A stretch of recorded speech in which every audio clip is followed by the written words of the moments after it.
What's up, YouTube? It's EricALions fan. Thanks for clicking on this video. Today we're going to look at a beer from Belgium.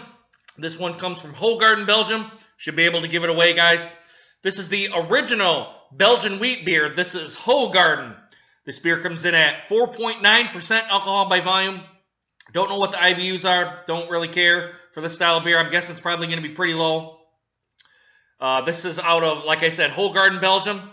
It's imported by Import Brands Alliance out of St. Louis, Missouri. So that's probably where you want to get this beer at. Probably the freshest beer you can get.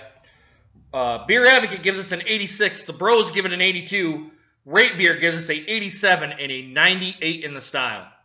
And guys, you guys know how I do these videos. I go back 1 year on YouTube to try to see what other people think of this beer. James Moore said that he had liked it. Kent's Beer Reviews reviewed this beer. He gave it a B. Colin Porkchop gave this a 7 out of 10, which is a C on my scale. And Ale Agustation, I hope I'm pronouncing that correctly, he said that he had also liked it. So, guys, I don't really know what else to tell you here on this beer. It says it's a delicious and surprising refreshing taste, naturally cloudy and brewed using a unique recipe of wheat, malted barley, and a suitable hint of coriander and orange peel.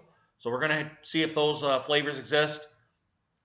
Best before date is 2/4/17. Would rather see a bottled on or a canned on date. I don't really care for these best before or enjoyed by dates. So, guys, without any further ado, let's crack the top and see what we got here. Nice hiss. Let's get this out of the way. All right, guys. Let's give it an aggressive pour like I always do. Stop it right there. Now, it has instructions on how to do this. It says to kind of maybe do it at like a 30-degree angle. You pour it in, put 2/3 of the beer in there, you swish it around, and then you get all the nice sediment in on this. But guys, for right now, while the head's going down here, that's a 5-finger head pour. It's white, foamy, small, medium, large bubbles, small around the sides. And it's etched glass. I'm getting some bubble streams coming up. Right now, it's pretty clear, but I'm guessing as we get more of the beer in here, the beer should cloud up a little bit better. It looks a little hazy as it does right now, even with probably a little bit of sediment in here. I'm not seeing much, if any at all. I got to admit, I'm just seeing the carbonation bubble streams coming up. Now, they were coming up pretty fast, and now they're coming up pretty lazy here. So I'm going to pour the rest of this 2/3 of the beer in here. There we go. Let's get it right about there. We'll swish it around. We'll break up some of that sediment in there, hopefully.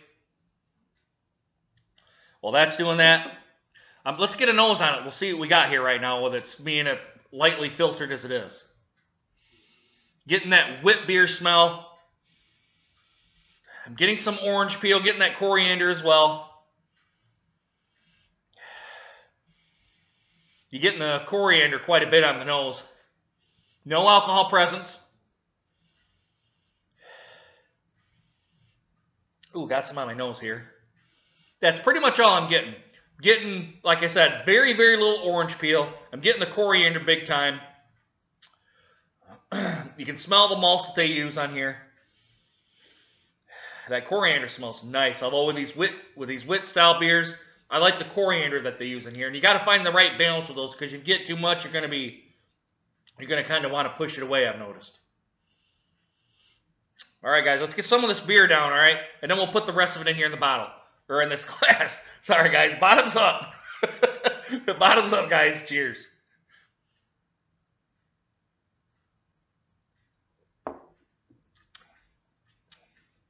Tasting the coriander right away. A little thin. I will say that. Let's see what it does when we pour this in here, guys. Let's see if it clouds it up.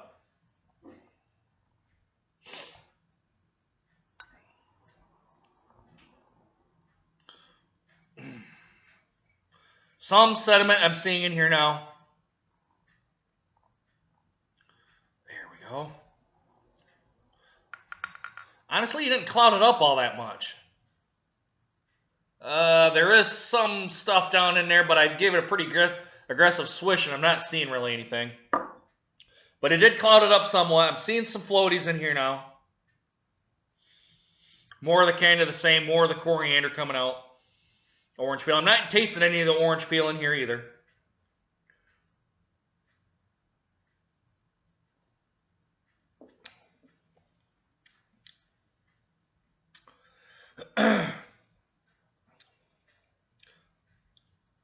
Finish is a little on the wet side. I think it's a good beer. I will say that. I wish it kind of had a little bit more of a creamy texture to it, but that's just my own personal opinion.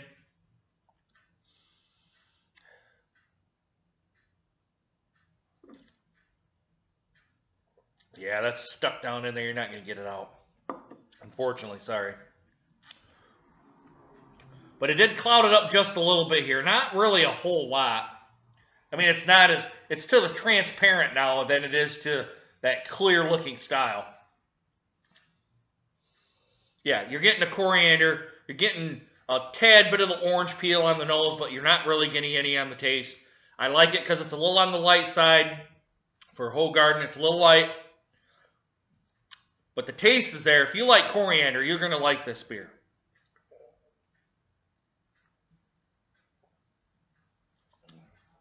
Getting heavy wheat notes, like a wheated style bread. You're getting that on the taste as well.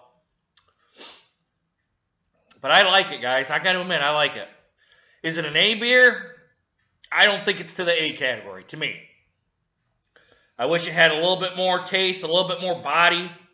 But for what it is, it's a good beer. I'm not gonna slam them for it. I like it because I usually like these wit beers. Now you're not getting the that Belgian spice that you're kind of used to with some of the ales out here.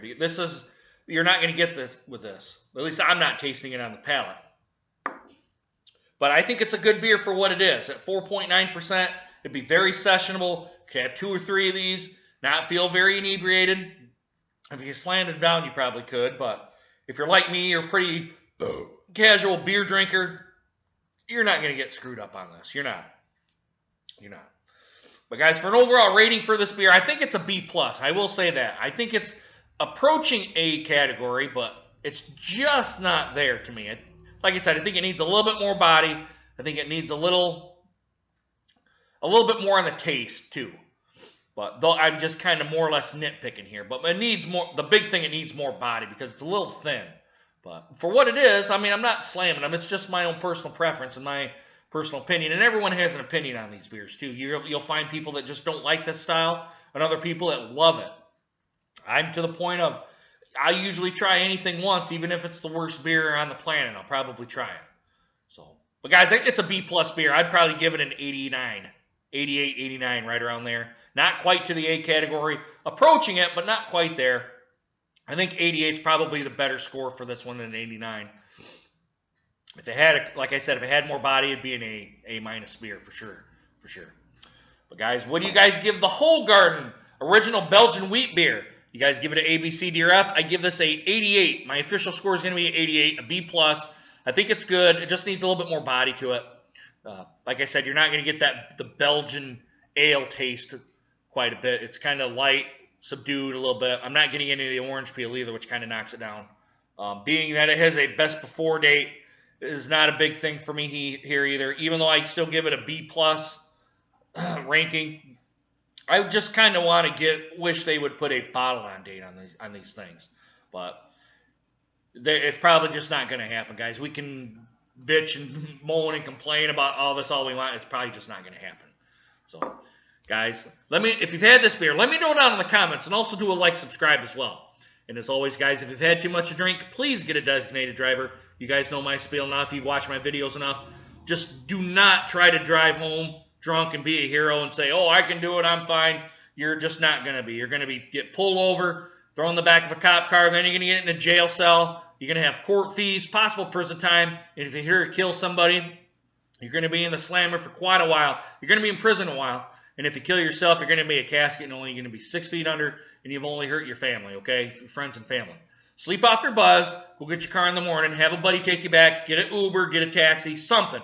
Just do not try to drive drunk in this day and age, guys. It's just not worth it, okay? Anyway, guys, hope you guys enjoyed this video, and I hope to see you guys again soon. Deuces.